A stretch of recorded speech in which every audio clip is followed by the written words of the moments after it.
জাতীয় সঙ্গীত গাওয়ার অপরাধে রক্তাক্ত হতে হয়েছিল যাকে, আজ সেই মানুষটি শিক্ষা ও প্রতিবাদের অন্য এক অধ্যায়। 2015 সালের এক সকালে দক্ষিণ কলকাতার মেটিয়াবুরুজ মাদ্রাসায় যখন ছাত্রছাত্রীদের কণ্ঠে জাতীয় সঙ্গীত তোলার অপরাধে একদল ধর্মান্ধ তার উপর চড়াও হয়, তখন কে ভেবেছিল এই রক্তস্রোত একদিন অনুপ্রেরণার এক বিশাল ইতিহাস হয়ে উঠবে। রক্তাক্ত শরীরে জেনারেল হাসপাতালেও যখন দ্বিতীয় দফায় হামলা চলে, তখন মনে হয়েছিল বুঝি এখানেই সব শেষ। কিন্তু না, মৃত্যুর হুমকি আর হিংসার কাছে হার মানেননি পদ্মশ্রী বিজয়ী কাজী মাসুম আফতার।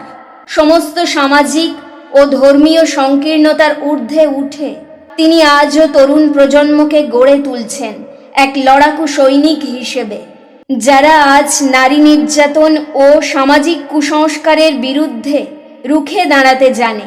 মেটিয়াবুরুজের মাটিতে বাল্য বিবাহের বিরুদ্ধে অদম্য লড়াই হোক, কিংবা 3 তালাক বিল বাস্তবায়নে দিল্লিতে এক দপ্তর থেকে অন্য দপ্তরে ফাইল হাতে ছুটে বেড়ানো, সব ক্ষেত্রেই তিনি দেখিয়েছেন আপোষহীন মানসিকতা।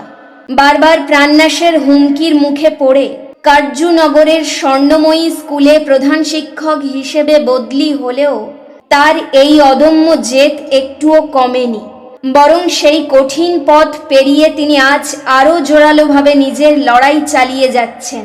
পরবর্তী সময়ে তিনি কলকাতার নামী শিক্ষা প্রতিষ্ঠান হরনাথ হাই স্কুলের প্রধান শিক্ষক হিসেবে দায়িত্ব গ্রহণ করেন এবং শিক্ষা প্রসারের পাশাপাশি সমাজ সংস্কার ও বিভিন্ন পডকাস্ট বা গণমাধ্যমে ধর্মান্ধতার বিরুদ্ধে অত্যন্ত স্পষ্ট ভাষায় নিজের মতামত তুলে ধরে চলেছেন। শিক্ষা ও সাহিত্যে অসামান্য অবদানের জন্যে 2020 সালে ভারত সরকার তাকে দেশের 4র্থ সর্বোচ্চ বেসামরিক সম্মান পদ্মশ্রীতে ভূষিত করে। সেই অদম্য মানুষটির দেশপ্রেম, শিক্ষা বিস্তারের ব্রত আর জীবন সংগ্রাম আজ গোটা সমাজের এক মস্ত বড় অহংকার।